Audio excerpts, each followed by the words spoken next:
let's get right into it.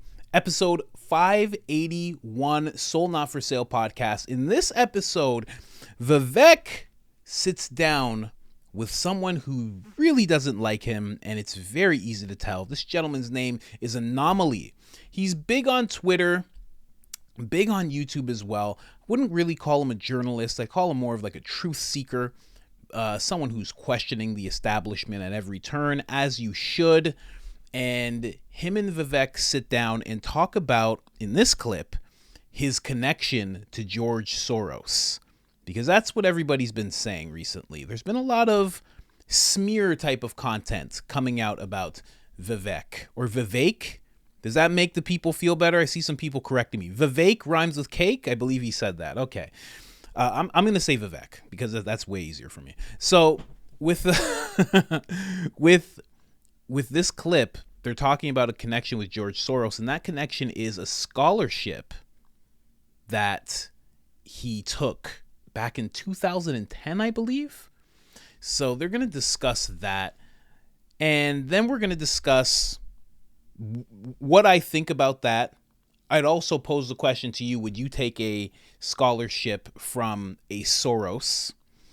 And we're going to discuss what happens to a journalist when they already have their mind made up and they have an actual disdain for the person they're sitting in front of. I've interviewed a few hundred people, and there's a few things I've learned about interviewing people. And one thing that I've learned is do not dislike the person.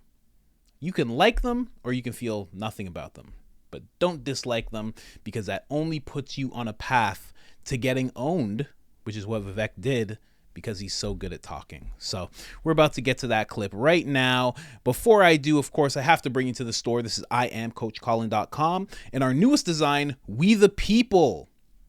T-shirts, hoodies, tank tops, all that. This is Dr. Evil himself. Don't want to use his name. It's Dr. Evil himself, evil incarnate, saying you will own nothing and be happy. And we the people giving him the one finger salute he so desperately deserves. Not just from Americans, Canadians, but people from South America, Africa, worldwide is what I'm trying to say. And we also have the certified pure blood shirt for those of you that survived the pandemic, unscathed and untainted. This is your certificate of achievement. Get yours now. Hoodies, t-shirts, tank tops, all that. And we have, of course, Public Enemy #1. Google the World Economic Forum. Google you will own nothing and be happy. And you will see quickly why I have branded this gentleman as Public Enemy #1. And, of course, the Great White Hope, as he's been called. Mr. President, as some people still call him. The man, the myth, the legend, the shot heard around the world. Mr. Trump. All of that's available at IamCoachColin.com. And if you put in the discount code I am Coach Colin, all one word, all capital letters, one L in the name Colin, that gets you 10% off, and that's on us as a thank you. And if you've done that with us already, thank you so much. I say it every episode because I mean it. Your support is so appreciated. Now, let's get into this clip. Let's go. With the Soros scholarship, so can you explain that? Because it's a lot of people are misconstruing it and they're saying it was George Soros, but it was actually Paul and Daisy Soros. It was his brother. They call him the invisible Soros in some news things. And you got a scholarship. Was it in 2011 to go to law school? 2010.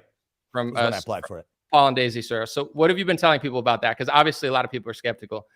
Yeah, sure. I mean, look, I'd say my advice to everybody is be skeptical of anybody who's telling anything when they're running for office. Here's the facts. I was 24 or 25 years old in the fall of 2010 when I applied on a Fridays. When I heard about it, the deadline was Monday. There was classmates who said, oh, there's a scholarship.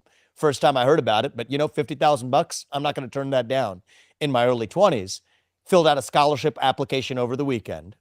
The funder of it, the main funder, not George Soros, but Paul Soros. It's his brother, who made his money independently, who, by the way, now is long dead, who funds the scholarship. It's a generic scholarship. Hundreds of kids. Him dead doesn't matter though. It would be saying like I took a he's dead now. It's like you asked me to let you finish. So I'm gonna ask for the same courtesy. If you asked me to explain it, The guy is long dead because I think the big question that comes up is who's the boogeyman pulling the strings. And so the answer is I think it's relevant to know this guy's long dead, made his money independently, has totally different background from George Soros as well. But nonetheless, I wasn't even paying attention to this. I couldn't have told you what George Soros's ties were, let alone George Soros. Why I wasn't paying attention to him at a different guy named Paul Soros is funding the scholarship at the age of 24. I would have had to be an idiot, a fool, to turn down a merit scholarship that you win to help pay for graduate school as hundreds of other kids win generically. And I'm honest about that. That's exactly what I did. Were there strings attached? No, there weren't. Now, the reason I also bring these other facts up, because I think it's just important for skeptical people to stay skeptical, is that I have no tie to George Soros other than criticizing him. There are other candidates who has tied to George Soros. I mean, George Soros's investment partners have hosted fundraisers for other prominent Republican candidates in this race as recently as June. Ron DeSantis. George Soros has praised other candidates in this race. That's not me. Has praised other candidates he wants to see as the Republican nominee. That's not me. There's candidates in this race who... I'm sorry. He just called out Ron DeSantis as being connected to George Soros. I did not realize that the first go round of listening to this. Whoa. That's a shot. That's a really big shot. And I guess it's true. I could not find proof of it when it was said early on, but I guess that is a true fact. I will have to look that up. If anybody knew about that or knows about that, let me know in the comments, because yeah, I get... Oh, man, that's big. Let's keep going. To have received multi-million-dollar, $100+ million loans from George Soros. That's not me. I'm not saying that to disqualify the other candidates, but I am saying that when people get a lot of information, yes, be skeptical, but be skeptical where it's coming from too. And for my part, yes, I'm honest about it. I took a 24-year-old scholarship in the year 2010 from a guy who's related to George Soros. You know, if that's going to stop somebody to say they shouldn't vote for me, that's their decision. But I think that anybody who would have turned that down should not be allowed anywhere near the White House doing trade deals on behalf of this country either. You say you're being honest. I heard 2 interviews. I quoted you. You said, when I didn't have the money and back when I didn't have a lot of money to do it. Those are direct quotes from you. Fox Digital News did a report, and they said that the year that you took the award from Soros, you made $2.2 million that year and over $1 million for 3 years total. So can I address the facts? Do you really need the money, or are you just saying that? Well, let me address a couple of facts right there. So how do people know that? One thing they should know is it's because I did something that no presidential candidate has ever done. And I was aware of what I've said and when I've released it. We published 20 years of tax returns. Nobody who's running for U.S. president has published 20 years of tax returns, certainly not somebody who's been successful in business. And the reason is I believe transparency is important. I would love for every other political candidate to do that. None of them do it because they want to hide. So I voluntarily, in the early weeks of this campaign, put that on the internet for everybody to see. Anybody who on your show who's visiting, media or anybody else, can see it for themselves. Now, if you want to interpret that correctly, so let me just tell you, if you want to get to the facts, I mean, I don't think these facts matter at all, but if you care about them, I'll go into them. Fall of 2010, I applied. My first major payday at the hedge fund I was working for was the year-end bonus I got in 2010, and then my real big payday then came in 2011. So at the time I applied for that scholarship, yeah, I didn't have. My parents had not earned big-time money. So the fall of 2010 when I applied, absolutely. Now, at the year-end 2010, December 31st, for people in the finance industry, that's when you know that was a biggest paycheck by an order of magnitude I've ever gotten. And then 2011, it just kept going up from there. But the other thing I'll say is, to anybody else who's young and receiving advice, even if you have $1 million in the bank account and somebody gives you a $50,000 scholarship, yeah, take it. Don't take it if there's strings attached and they say you can't say certain things. Turn down that money.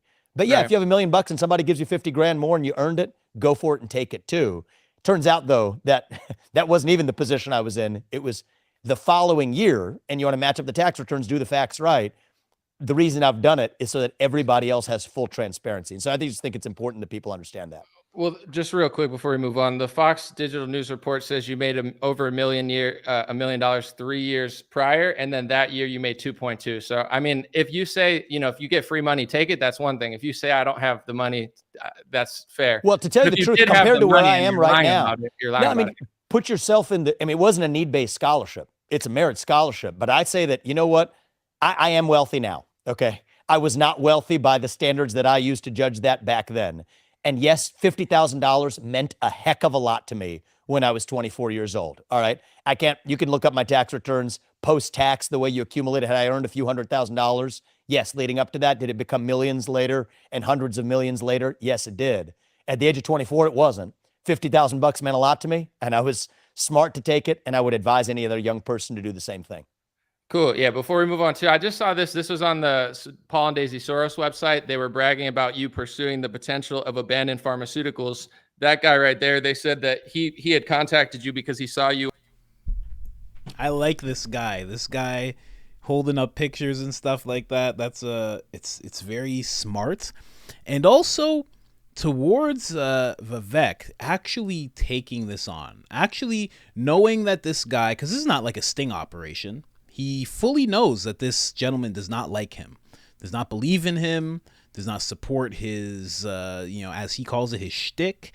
He does not like this guy. And for Vivek to still sit down and be like, okay, let's do it. Let's sit down. Let's hash out whatever you have a problem with. Now, when it comes to the Soros scholarship, it's his brother, so maybe his brother's not as maybe his brother's not as evil as George. Maybe Paul's not as evil as George. There is that. There could be some good Soroses out there. Who knows? There would have to be, right? Are you connected to that family because you took a scholarship? I think that's the real question. Are you connected still? I would say not. Now that's just me, but put any other name there. Any other name. I don't know, Gladstone. I'm just making up names here. Gladstone, Goldberg, or like any name of a person, and you got their scholarship. There'd be no question of, are you connected, and are they pulling the strings even 20 years later? That wouldn't happen. But because it's a Soros, there's that thought process, which is valid completely, because that's what I wanted to know about it too. It turns out it wasn't even George, it's actually Paul. So now the question becomes like, would you take that scholarship? Would you do that? At the beginning, I was asking if you take one from George. For most of you, it's probably a no. But now it's Paul Soros. It's a different guy. Would you take a scholarship from him? I wasn't much for school. Not at all. Wasn't my thing. Didn't like school at all. Any schooling that I did take, I paid for myself just because I wanted to. I don't know. I think I'd still take it. If I was somebody who's in graduate school and I needed the money, even if I didn't need the money, like a lot of people have to realize, and I'm not going to say $1 million isn't a lot of money. That's not what I'm going to say at all.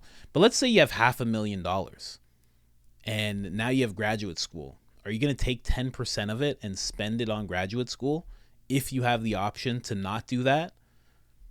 Most people are going to be like, I'm going to keep my money. I'm going to take this scholarship. I don't know. That's just my thinking. I don't think that really connects him to the Soros Foundation the way that this guy thinks it does.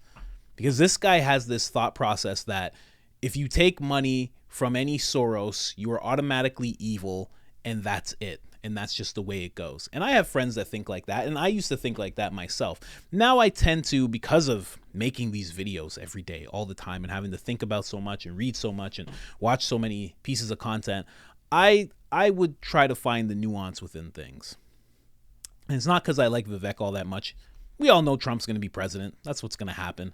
And if he doesn't, it's going to be big problems for the entire world. The entire world's going to hear about this election if he's not made president. Just because it really seems like a lot of people are fed up with Biden, and a lot of people really want to see Trump in office. And he's really, not even intentionally, really has swayed the black community in his favor. It wasn't even him that did it. It's pretty much all of this stuff going on that's doing it day by day. And it's not just the black community. There's a bunch of people. Everybody's starting to turn towards Trump because they're looking at the current president and they're saying, you know it all. So I don't know. I don't think that connects you to a Soros. Right? I don't know. I take money from Google.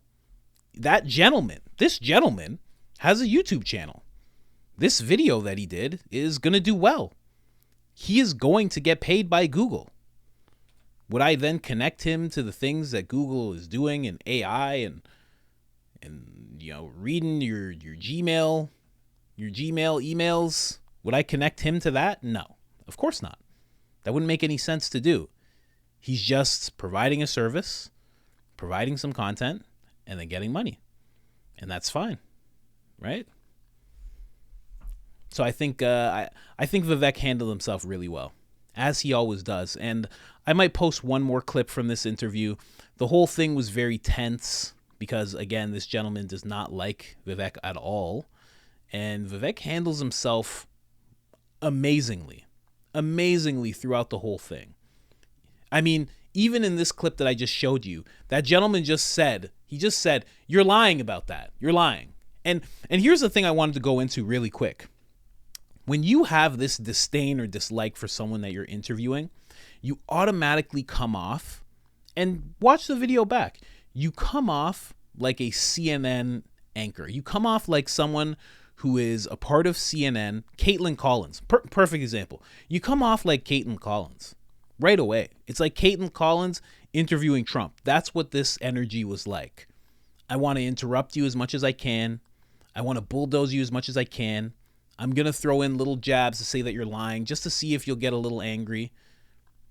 It's really not a good look. If you can just stay really calm, which Vivek does beautifully, it always works out better in your favor. Always, always. So let me know what you think in the comments. Would you take the scholarship? I know a lot of people wouldn't. A lot of people would be like, that's a Soros, and they wouldn't. But then you also have to think of yourself as a student in that situation. So let's say you did, by the grace of God, make $100,000, $200,000, $500,000, but you still need schooling. Would you be like, I'm just going to pay for it myself, I don't need that scholarship? Or would you take the free money that has no strings attached? I don't know. I'd take the free money. You know, if I had to walk into some dark room backwards with a bunch of guys with hoods, and it was 3:00 in the morning and they all got candles lit, I'd be like, I'm not going for that scholarship. I'm not going for the occult scholarship, whatever sign up there is there. I'm not going for the Illuminati scholarship. But if it's just, I'm taking free money, I'm not even attached to this name anymore, why? I really don't see why not. Like, I can't hate on someone for doing that. I mean, my real position is, why even go to school in the first place?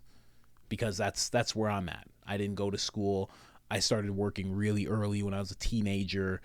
I never thought of school as an option. Didn't make sense to do. You owed so much money afterwards.